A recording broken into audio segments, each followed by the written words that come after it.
네, 반갑습니다. 다시 계속 이어지겠습니다. 이 히브리 유대 교육 문화가 어떻게 우리에게 중요한 의미를 담고 있는지를 소개를 드리도록 하겠습니다. 제가 이스라엘의 포스닥 과정의 연구를 하면서 참 제 인생에 하나님이 주신 큰 은혜 중에 하나가 거기에 머물러 있었다는 겁니다. 그래서 이스라엘 안에서 특히 제가 연구한 것은 유대 종교 공동체의 그들의 정체성과 교육 유산, 이 방면에서의 중요한 원리들이 무엇인가, 이것들을 나름대로 리서치하고 스터디를 했는데요. 앞서 제가 유럽 서구의 정신은 헬레니즘 문화와 히브리 헤브라이즘이라고 하는 그 문화가 두 개의 기둥을 갖는다는 말씀드렸어요. 그런데 히브리즘, 즉 히브리 문화도요, 그게 쭉 일관적으로 나온 게 아니에요. 그 중요한 마디가 있었어요.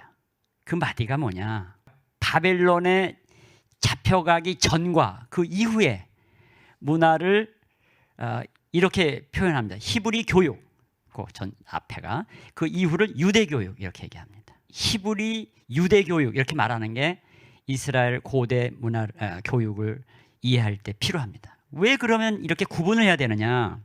바벨론 포로기에 회당 문화가 형성됩니다. 그 회당 교육을 통해서 유대 교육이 펼쳐지게 돼요. 히브리인들에게는 앞서 로마가 공화정 시대와 그 이후 시대가 달랐다고 말씀을 드렸지 않습니까? 이스라엘도 마찬가지예요. 사사기 시대까지만 해도 지파 연합체로 이제 가정이 중심이 돼서 이렇게 쭉 살았습니다. 그런데 가정 안에 가장 중심에 뭐가 있어야 됩니까? 하나님의 말씀이 있어야 되잖아요. 근데 그것이 사라졌어요. 그래서 하나님의 말씀이 사라짐으로 인해서 사사시대에 각기 제 길로 제 소견의 오른도로 행하고 또 그들이 각기 제 길로 갈 수밖에 없었던 것이죠. 거기에 뭐가 없었기 때문에 그렇다? 바로 하나님의 말씀이었어요. 그래서 왕정시대가 형성이 됩니다.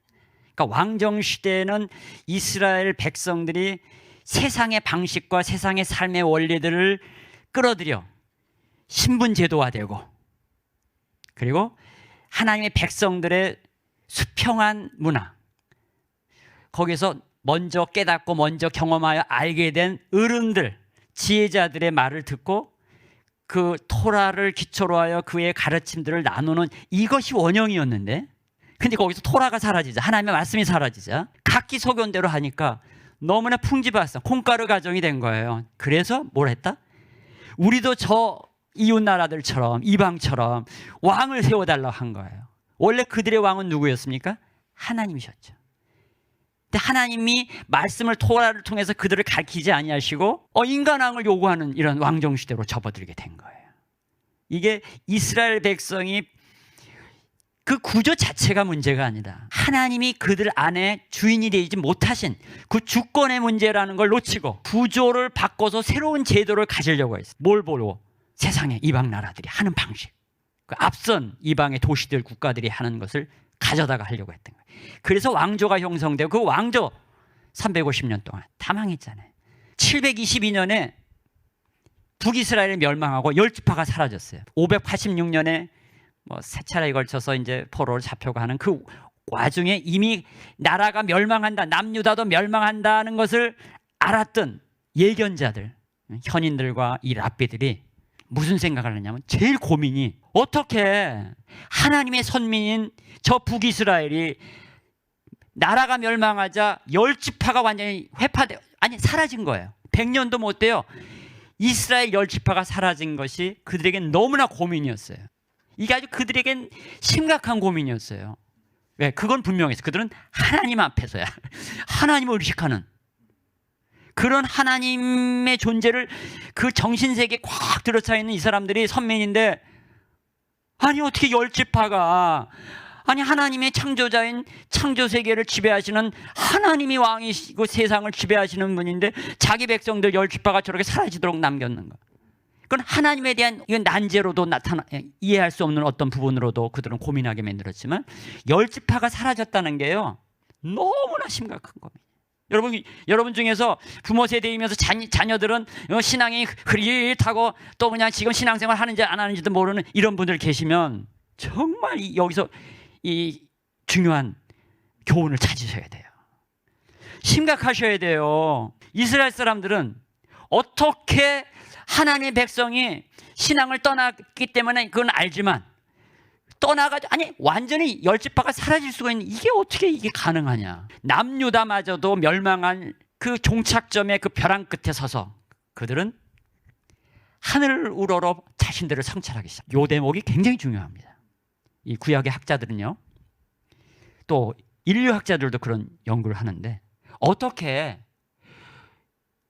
수많은 민족과 종족들이 명멸하는데 이스라엘만은 어떻게 사라지지 않았을까? 그 이스라엘이 사라지지 않은 두 가지 이유 중에 하나를 여기서 찾습니다. 바로 이 현자들의 질문 속에 하나님의 백성이 왜 멸망했는가? 이렇게 벼랑 끝에서 신학적 성찰을 했다는 거예요. 첫째가 뭐다? 신학적 성찰을 했다는 거예요. 이 신학적 성찰하는 현자들이 있었다는 것은 바로 다음 세대를 완전한 멸족에서부터 구해낼 수 있는 절호의 아주 중요한 단서였다는 거예요. 혹시나 여러분과 여러분의 자녀와 여러분의 주변에서 이런 일들이 있다고 하면 진짜 고민하고 절망 속에서 이걸 되뇌어 봐야 합니다. 성찰해야 합니다. 그들은 민족 멸망의 바로 그 직전에 자신들을 성찰했다는 거예요. 신학적으로 성찰했다는 거예요. 신학적으로. 무엇이 문제였는가? 두 번째는 뭐냐면 이것은 우리의 잘못이다. 무슨 잘못이냐? 우리가 하나님의 말씀에서 떠난 연고요. 그 떠나게 된 배경이 바로 자녀들을 신앙의 유산을 물려주지 못했기 때문이다. 이 앞서는 신학적 성찰을 통해 자신들을 반성하여 하나님의 말씀을 떠난 연고요. 그리고 그 유산을, 신앙의 유산을 물려주지 못한 연고다 해서 바벨론의 포로로 잡혀가서 거기에서 회당을 짓고 하나님의 말씀인 토라를 가르치기 시작한 거예요. 이것이 회당 교육의 시작이고 그 이후에 유대 교육이 시작되는 거예요. 유대 교육이 쭉 오는데 물론 나중에 그것도 변질돼가지고 바리새인과 같은 사람들이 나오긴 하지만 그건 뭐냐면요, 권력 문제였어요. 여러분, 바리새인 싸움과 사두개인 싸움은요, 순전히 권력을 잡으려고 하는 거예요.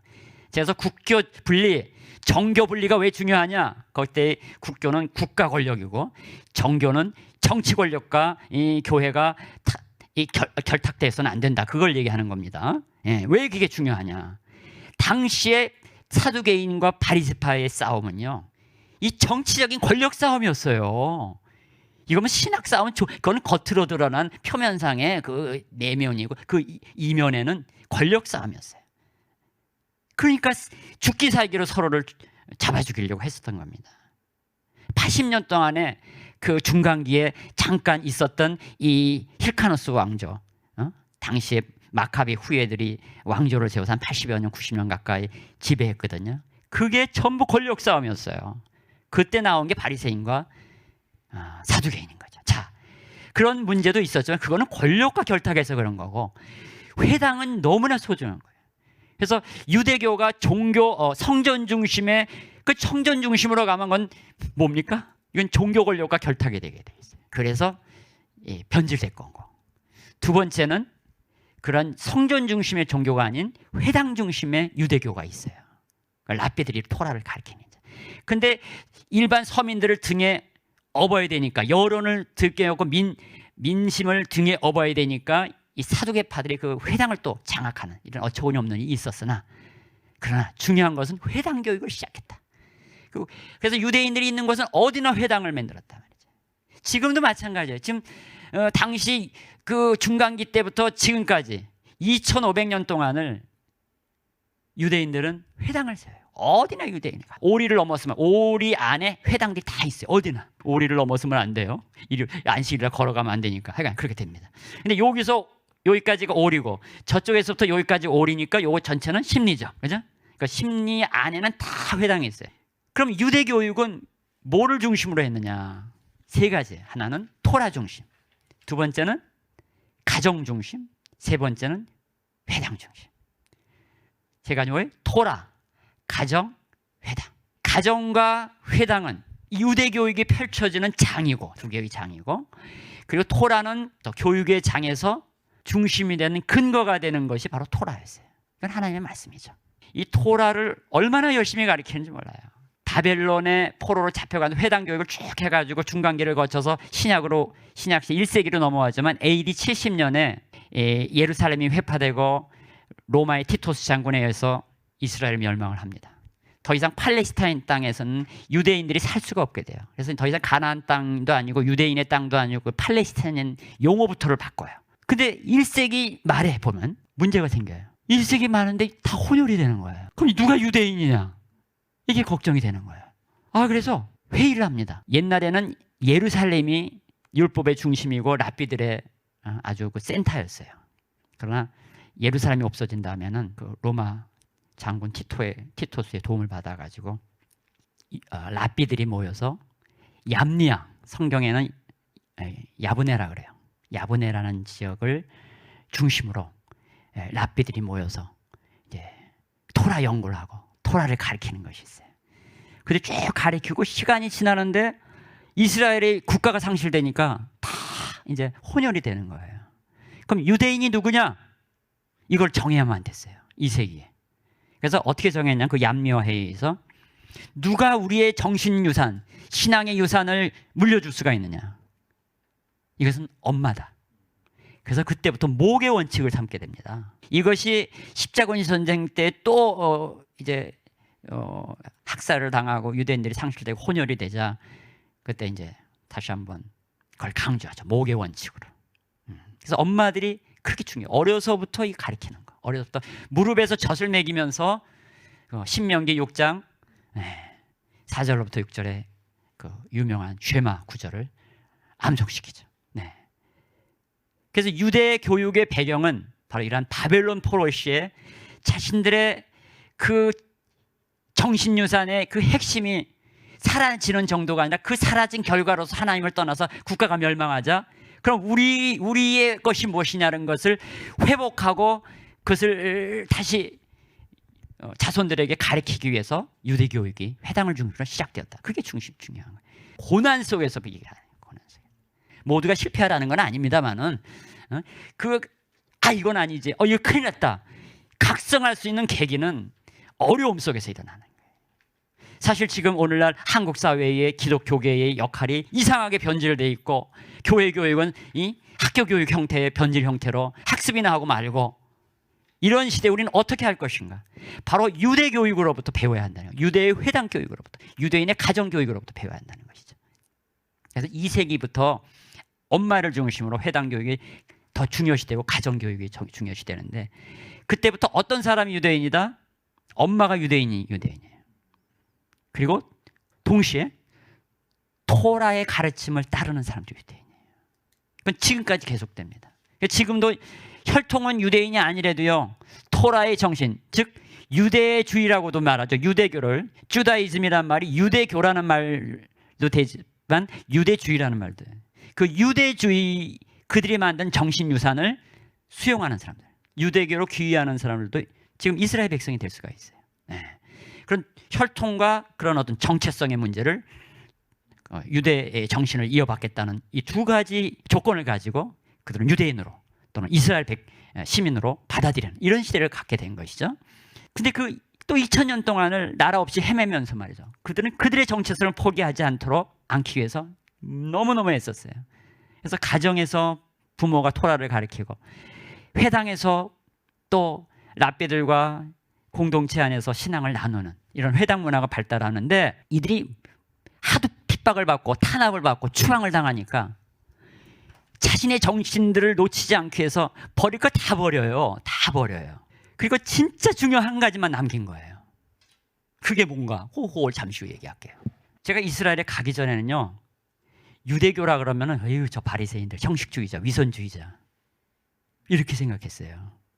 그래서 쳐다도 안 보고 지금 이스라엘에는 선교사들도 언어가 1차적으로 언어가 안 되니까 다 그렇게 생각해요. 유대교 저 사람들 이스라엘 사람들도 저 유대 종교인들 다 이렇게 손가락질한다고. 근데 20몇 년을 이스라엘에서 살고 있었던 선교사님 한 분이 아주 친하게 지냈고 그분이 많이 도와주셨어요. 저를 안내해서 이렇게 예루살렘 올드시티나 뭐 주변을 이렇게 안내하면서 다닐 때에도 꼭 보면 그 종교인들, 유대 종교인들이죠. 그러니까 이스라엘 사람이라고 다 종교인 아닙니다. 30%가 안 돼요. 종교인들 중에서 정통 오소독시 유대교인들을 이렇게 손가락 그럼 뭐 모자 쓰고 뭐 옆에 따고 뭐 특이한 옷을 입고 다니거든. 그 사람들을 가리키면서 저 사람들에게는요 복음만 들어가면은요 온전한 그리스도인이 될 수가 있어요. 저한테 그런 거예요. 근데 그 말이 거슬리더라고요. 근데 그걸 한두 번 들어야지. 계속 듣는 거예요. 그리고 제가 연구한 것이 히브리 대학교 안에 유대인 정체성 연구소라고 멜톤 센터라고 하는 곳이 있어요. 그 유대인 정체성 연구소예요. Jewish Identity Institute라고 하는 여기서 이제 있었거든요. 그리고 유대 종교를 그거 하려면 유대인 정체성 연구를 하려면 그 가장 핵심이 종교 공동체란 말이에요. 그래서 종교 공동체를 연구한 거예요. 그 유대교를 연구해도 보다 보니까 2000년 전 신약 성경에 나오는 그 바리새인과 그 유태인들이 아닌 거예요. 2000년 동안에요. 이들은요 고난 속에서 진짜가 뭔지를 끊임없이 생각했어요. 우리가 유산으로 넘겨줄 것이 무엇인가를 끊임없이 고민했어요. 그래서 가장 중요한 거는 뭐밖에 없다? 하나님의 말씀, 토라다. 왜? 우리가 그래서 나라를 잃어버린 거고 그래서 신앙을 유산으로 이어받지 못한 것이다. 우리에게 가장 핵심은 우리 유태인을 유지시키고 유태인의 정체성을 확보하는 길은 토라다. 그래서 하나님의 말씀을 얼마나 사랑하는지 몰라요. 어떤 청년들은 어디 가서 계단에 앉을 데가 없으니까 성경책 궁뎅이다 깔고 앉아. 유대 그 정통 종교인들한테 그런 일이 있다가는 이건 상상도 못할 일이에요. 얼마나 소중히 여겨. 물론 그 자체를 우상화할 필요는 없지만 그러나 소중한 그 느낌이 있지 않아요. 그게 그렇게 함부로 다루지 않는다는 거예요.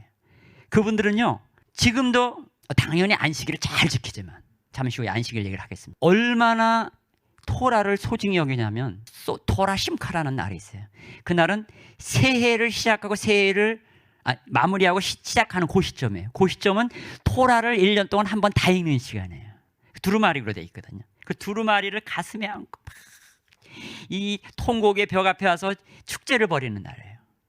사람마다 그 토라를 가슴에 양피지 토라를 두루마리를 가슴에 안고 막 춤을 춰요. 그게 토라 심카예요. 저들이 얼마나 저렇게 토라를 귀히 여기는가. 그래서 토라를 읽다가 우리는 여호와 뭐 이렇게 다 그냥 읽잖아요. 다? 그 사람들은 여호와라는 단어의 발음이 그게 아니라고 이제 야훼라고 우리도 알고 있어서 그렇게 발음을 하는데 야훼를 읽질 않아요. 읽질 않다 보니까 그 발음을 까먹은 거예요. 그래서 이제 이 기독교인들이 거기다가 이제 모음을 갖다 붙여서 여호와라고 발음을 하게 된 겁니다. 근데 원래는 그 발음을 몰라. 왜? 여호와는 왜냐면 이스라엘 구약 성경, 이스라엘 유대교 성경에는 모음이 없어요. 전부 자음만 있지. 그러니까 읽을 줄을 모르는 거예요. 그 다 뭐라고 하냐면 아도나이라고 해요. 아도나이 이렇게. 그 정도로 하나님의 말씀을 귀히 여겨요. 특히 이름을 귀히 여겨요. 십계명에 그의 이름을 망령 때 일컬지 말고 그대로 지키는 거예요. 여러분 지킨다는 것이요 율법주의 아니에요. 너무나 소중한 거예요. 그게 생각과 말과 행동을 일치시키는 길이에요. 우리는 지식으로만 알아. 학습만 했어. 공동체 안에서 우리의 신앙이 제대로 형성되지 못했기 때문에 전인적으로 형성되지 못했기 때문에 뭐만 한다? 이건 그냥 학습만 한 거예요. 학습만. 이런 신앙, 이런 교육 형태는 이건 서구식 헬레니즘화된 사변적인 교육의 라인에 있는 거고 학교 교육이고 이것은 우리가 상당히 다시 재검토해야 할 때로는 경계해야 될 부분이 있는 거죠. 이 히브리 교육, 히브리 유대 교육은 이게 통이에요. 통. 삶의 장. 지금 토라가 중요하고 근거가 분명해야 돼. 근거가.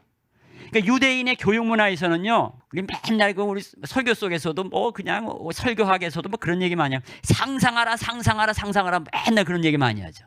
다 이거예요. 죄송한 얘기지만요. 이거 세속적인 교육을 위해서 또는 세속적인 문화가 만들어내는 상대주의화된 가치 체제 속의 문화 현상이에요. 히브리 유대의 교육 문화 속에서 성장하고 발전한 사람들은요. 뭐가 발달했냐면 해석하게 발달했어요. 바탕은 그대로 있어. 무슨 말인지 이해가 되셨어요? 바탕은 그대로 있고 그 바탕이 뭘까요? 그건 하나님으로부터 주어지는 거예요. 그건 계시야. 진리는 계시야. 내가 찾아서 그저 내가 주장할 만한 논리만 있으면 그건 진리로 삼는 현대의 이러한 상대주의화된 가치관과 상대주의적인 진리관을 갖고 자기가 논리만 있으면은 이게 다 진리라고 얘기하는, 오늘날에 지금 정치 문화도 그렇고 사회 문화가 다 그런 거 아니에요. 완전히 뒤집어. 근거가 있는데도 이거는 근거가 아닌 근거라고 이걸 가져다가 이거는 근거가 아니라고 주장해. 그럼 그게 또 법정에서 오케이가 돼. 이러한 상대주의화된 모든 걸 상대주의로 자기가 진리라고 생각하고 논리가 있고 주장할 만한 것만 납득시키기만 하면 다 진리가 된 이런 사회하고 달라요. 상상이란 단어가 영어권에서는 맥락 속에서 쓰이기 때문에 다른데, 우리는 한자 문화권에 그 용어가 있기 때문에 그 상상이란 말이 맞으면서 좀 주의해야 될 단어예요. 없는 거를 막 그냥 만들어내라는 식의 개념이라면 이것은 좋은 생각이 아니에요. 성경적인 원리는 이미 주어진 하나님이 주신 세계를 발견하고 추구하고 관찰하는 거예요. 그리고 주신 계시를 끊임없이 해석하고 정확하게 이것을 풀이하는 것으로 가요. 그래서 유대의 유산을 갖고 있는 이 히브리 유대의 정신 속에서 나온 것들이 이게 해석하게 해요. 굉장히 해석하게 발달이 그 사람들이 갖고 있었던 것을 발전시킨 거예요, 서구가. 근데 헬레니즘은 뭐다? 헬레니즘은 상상해, 상상. 인간이 중심이 되고 모든 걸 만들어내면 돼. 인간이 원하면 그것을 추구하면 돼. 진선미만. 그 진선미의 기준이 다 달라. 그 시대마다 달라. 기준이 없어. 그럼 뭐가 진리예요? 그건 상대적인 진리라는 거죠, 그 사람들 주장. 근데 성경은 계시고 하나님이 주신 절대적인 진리다. 토대가 분명해요. 그래서 교육을 어떻게 하느냐? 학교 교육을. 거기들도 이제 연령층에 따른 이런 예시바 학교라고 종교 학교가 있습니다. 초등학교에 해당되는 거, 중고등학교에 해당되는 거, 그 과정까지밖에 없어요. 예시바 학교는. 대학은 또 이제 유대 종교 학교가 따로 있죠. 종교 대학이 따로 있죠. 미국에도 브랜다이즈라고 하는 대학이라든가 주이시 세미너리나 이런 학교에서 대학 과정이 있지만, 그러나 예시바 학교는 초중고예요. 네, 거기서 뭐 하냐? 초등학교 때는 고연령층이죠. 고연령층에는 토라를 계속 암기해요. 여러분, 우리 그 교육 학습 방법 중에 또는 교수 방법 중에 브레이밍 스토밍 해가지고선 그냥 뭐 아무 말이나 그냥 열린 사고를 해서 그냥 생각하는 거 나눠서 그거를 가지고 토론하자 뭐 이런 얘기 많이 하죠. 근데 그거는요, 모든 사람은 자기 속에 이미 선입견이 다 있어요. 그가 경험하고 그가 누군가 영향받은 거 미디어를 통해서 알게 된 그거 가지고 얘기하는 거예요. 그거 가지고 브레이밍 스토밍 한다? 그것도 하나의 방법인 건 맞아요. 그러나 유대인은 그렇지 않아요. 첫째, 철저하게 하나님의 계시를 밑에다 깔아주는 거예요. 그러니까 초등학교 시절에 그냥 암기해요. 토라를 그렇게 많이 외워요. 그리고 토라를 계속 낭독하고, 그리고 나 중등 정도의 나이 때는 뭐냐면은 미드레시라고 하는 해석학을 배워요. 그 해석이 뭐냐면 수많은 랍비들이 한 해석적인 방법들을 연구하는 거예요. 그들이 어떻게 해석했나. 그리고 고등 쪽 되면은 그때부터 탈무드를 공부하는 거예요. 유대인들은 탈무드를 믿는 게 아니에요. 토라를 믿는 거예요. 탈무드는 공부하는 거예요. 어떤 기독교인들이 어느 잠시 그 이스라엘인가 어디서 이 유대 문화를 배워온 분이 와가지고는 유대교는 문제가 많다. 그들은 탈무드를 믿는데 그 탈무드에는 동성애도 가리킨다. 막 그렇게 설명을 하더라고요. 그건 몰라도 한참 모르는 얘기예요. 유대인들은 토라를 믿는 거예요. 그 이상도 이하도 안 해요. 왜? 1.1획도 이건 어떻게 하면 안 돼요. 그게 무슨 신약에만 나오는 게 아니라 유대 문화예요. 그래서 저만 와도 그냥 정신을 차리고 목욕 제기하고 정신을 차리고 이기하잖아요. 탈무디스트들, 이 서기관들이 탈무드를 이기하고 또 성경을 이기해요. 정신을 차리고. 그때마다 야훼라는 단어가 나올 때마다 새로운 먹에 새로운 붓을 가지고 야훼를 써요. 얼마나 정성이 있어요. 대단한 사람이죠. 그런 정성을 가지고 이걸 소중히 여기고 그것을 가리키고 그것을 전수하는, 이게 바로 회당이고 그들의 정신문화 속에 배어있는 전인적인, 알고 생각하고 믿고 행동이 일치되는, 우리는 위선적이고 형식주의자고 표리부동한 존재들이 유대교고 이 바리새인들이라고 생각했잖아요.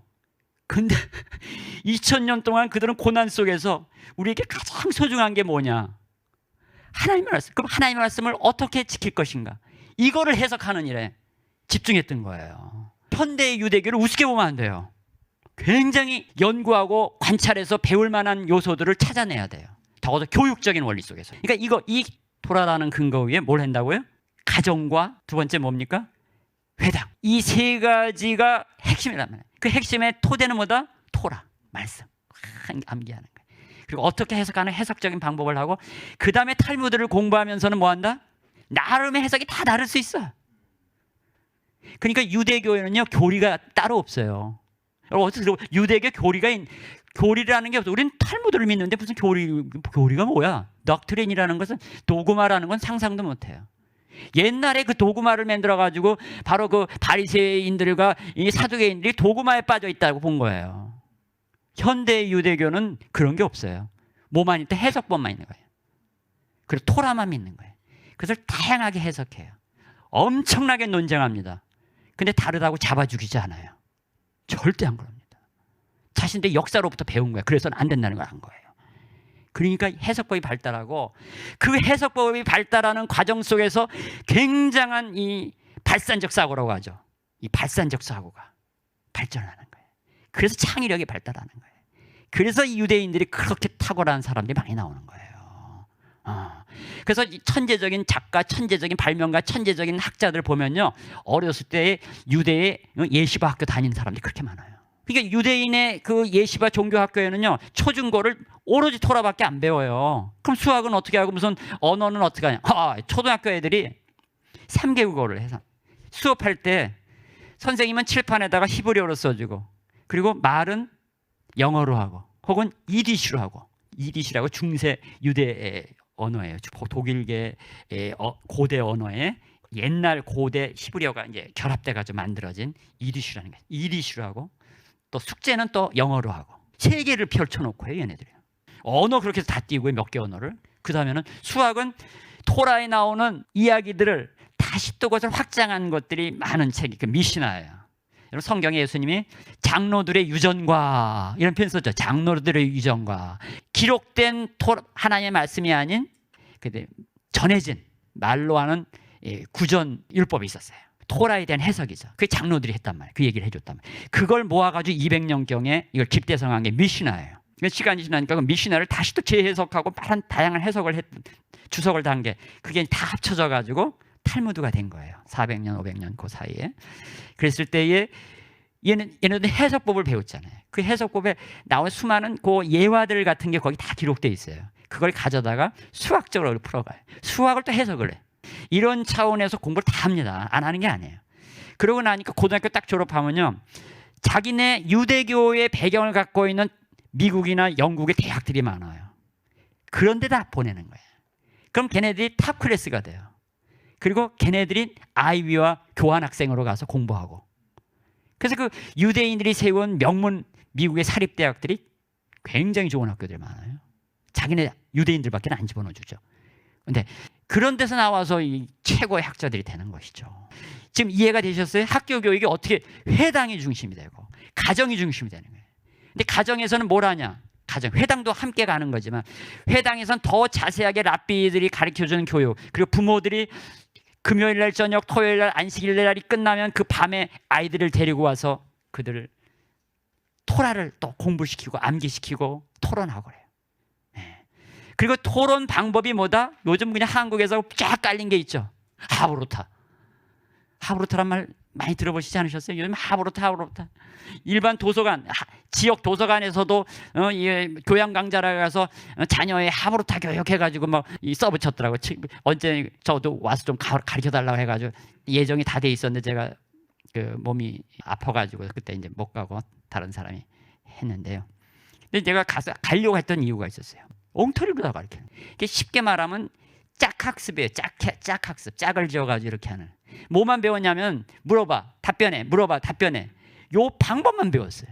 그게 어떠한 교육 문화 속에서 이게 나온 것인지, 이러한 교육 문화의 토대는 모르고 그저 그냥 방법론으로 그냥 짝학습, 요 정도로 끝나는 거예요. 물론 거기서도 암기한 걸 확인하는 그런 것도 해요. 그러니까 하브루타는 끊임없는 질문이에요. 그래서 질문을 통해서 그가 스스로 답을 찾고 스스로 해석해내고 그 스스로 그 발산적 사고를 하는, 창의적 사고를 하는 그러한 활용이 되도록 만드는 게 이게 하브루타인데, 뭐만 한다고요?